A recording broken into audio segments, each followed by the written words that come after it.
आपल्याला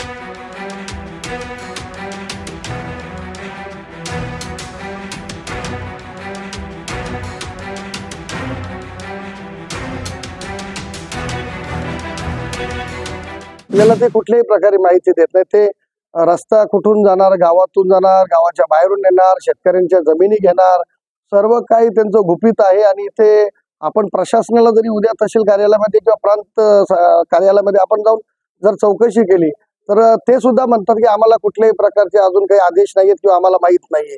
मग असं असताना 650 हेक्टर जमीन जर कर्जत तालुक्यातली फॉरेस्टची जमीन जात असेल तर माझी कर्जतकरांना एक कळकळीची विनंती आहे की आपण जागा झालो पाहिजे.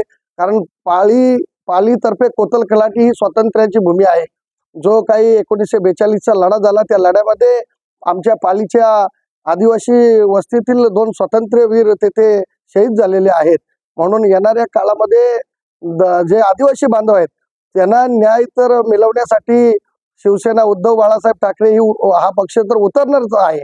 परंतु मी कर्जतमधील तमाम जनतेलाही आवाहन करतो की आपणही या लढ्यामध्ये सामील व्हा आणि जी काही आपली येणाऱ्या काळामध्ये हानी होणार आहे ती हानी रोखण्यासाठी आपण आताच एकत्र आलो पाहिजे. टोरेंट कंपनी जी आहे तेथील स्थानिकांना कशाही प्रकारे कुठल्याच प्रकारे विश्वासात घेत नाहीये. आता आपण एक विचार जर केला तर आता जो प्रोजेक्ट होणार आहे होऊ घातलेला आहे समजा, तर त्याच्यासाठी जिल्हा परिषदेचे रस्ते वापरणार आहेत ते येण्या जाण्यासाठी. मग त्या रस्त्यांची जर दुर्दशा झाली, कारण पाली गावामध्ये जाण्यासाठी भालिवडीवरून साधारण 5 ते 6 किलोमीटरचं अंतर हे जिल्हा परिषदेच्या अंतर्गत येणारे रस्ते वापरणार आहेत. मग रस्ते वापरणार तर रस्त्यांचा होणारा जो नुकसान आहे तो कोण करणार? किंवा गावातून जे मोठे वाहन ज्या वेळेला जाणार, उत्खनन होणार, त्यावेळेला धुलीचं साम्राज्य पसरणार. त्या बाबतीत कुठलं किंवा अजूनपर्यंत ठोस त्यांनी ग्रामस्थांना माहिती दिलेली नाही. किंवा लोकांचं जर आरोग्य बिघडणार असेल त्या बाबतीत काय करणार? बऱ्याचशा मागण्या आहेत. मग तिथे होणाऱ्या प्रोजेक्टमध्ये लोकांच्या नोकऱ्यांचा विषय असेल, जर प्रोजेक्ट झालाच तर, किंवा स्थलांतर गावं कुठली करणार आहेत? मग आंबोट असेल, पोटल असेल, पाली असेल, ह्या 3 आदिवासी वाड्या, धनगर वाडा आहे, मग ही गावं तुम्ही स्थलांतर करणार आहेत का? शेतकऱ्यांच्या तुम्ही जमिनी घेणार आहेत का? तर कुठल्याही प्रकारची माहिती अधिकारी येथील शेतकऱ्यांना देत नाहीयेत.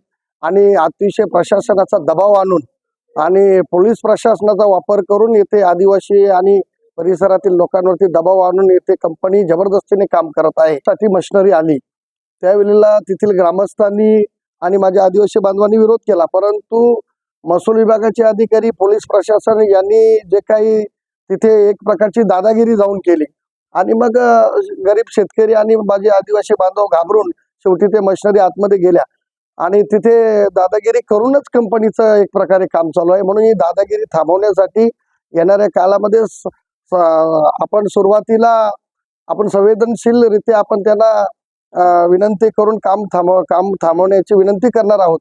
आणि जर काम थांबवलं नाही तर मग आपण आमरण उपोषण करू. आणि त्यातूनही जर त्याला वाचा फुटली नाही तर येणाऱ्या काळामध्ये शिवसेना ही शिवसेनेच्या पद्धतीने तेथे उतरून काम 100% थांबवेल. त्यामध्ये आम्हाला जी हानी होणार आहे त्यासाठी आम्ही एक नियोजनबद्ध आमची ही जनता म्हणजे आदिवासी समाज हा माझा पहिला गाभ आहे. तर तिथे एवढा मोठा प्रकल्प होत असताना त्यांना आज परत एकही प्रश्न विचारला गेला नाही की त्यांनी केलेल्या प्रश्नांची उत्तरं दिली गेली नाही.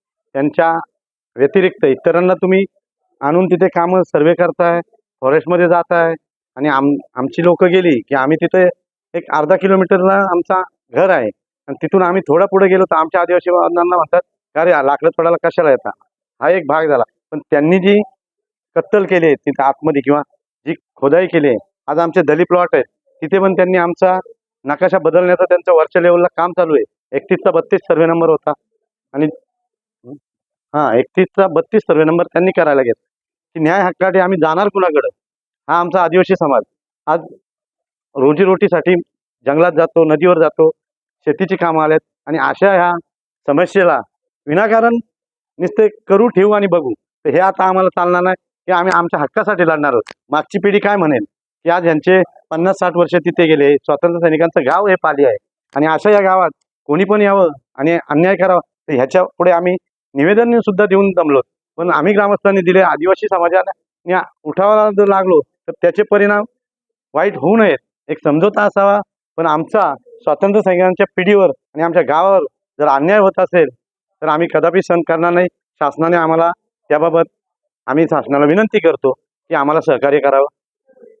आणि हा माझा आदिवासी समाज यांनी लक्ष तरी कुठं द्यायचं की आम्ही उपोषणाला बसायला त्या गोष्टी करण्यापेक्षा ह्यांना उपोषणाला कसे बसायला लावू इथपर्यंत आम्हाला नका जायला लावू.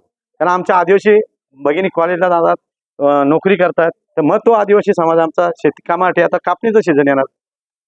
मग आमच्या आया बहिणी रस्त्यावर बसायचं नाही, यांनी येऊन हेलिकॉप्टरमधून तिथं कामं करायची तर ते जमणार नाही. रोख आणि ठोक माझं प्रांजल मत आहे, माझ्या गाव विकासासाठी, गाव हितासाठी. एवढं मी. नमस्कार सर. माझे नाव आहे रामदान वाघमारे, पालीतर्फे कोतील खलाटी, राहणारे आंबेचे वाडी. आमच्या आदिवासींचं दळी जमीन, ह्या दळी जमिनीमध्ये आज कमीत कमी 1.5 वर्षे टोरंटो कंपनीने टेस्टिंग करायला घेतले. आम्हाला न सांगताना ते टेस्टिंग करायला घेतले. आम्ही 200 मीटरच्या आसपास आम्ही जवळ असून शाने आमचा काय विचार केला नाही त्यांनी.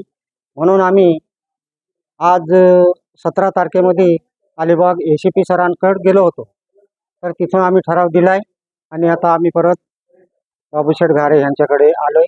आता ते काय 2 शब्द बोलतील ते ऐका. त्याच्यामध्ये कुठल्या कुठल्या मागण्या होत्या?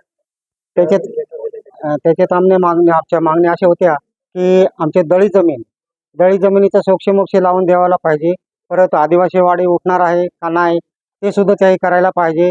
उठणार नसेल तर आम्हाला ठामपणे सोक्षमोक्ष त्याही करून द्यायला पाहिजे. आणि अजिबातच उठायचं नसेल तर नदीच्या कडेचा जो बांधकाम आहे बांधकाम ते संपूर्ण करायला पाहिजे. एवढीच माझी विनंती. नमस्कार. आपण ज्या टायमाला पत्र घेऊन गेलं त्या टायमाला आपल्या त्या अधिकाऱ्यांकडून आपल्याला काय सांगितलं? चौकशी तिथे चौकशी करायला घेतली आम्ही. म्हणजे त्यांना सांगितलंय का आमचे असे ना असे दळी जमीन अडकले, आमच्या दळी जमिनीमध्ये ते अत्याचार करायला घेतले तर ते सोक्षमोक्ष लावून द्यावा आम्हाला. म्हणून ते सांगितलं का आम्ही सगळं आता ऐकलंय, त्याचा आम्ही सोक्षमोक्ष लावून देऊ.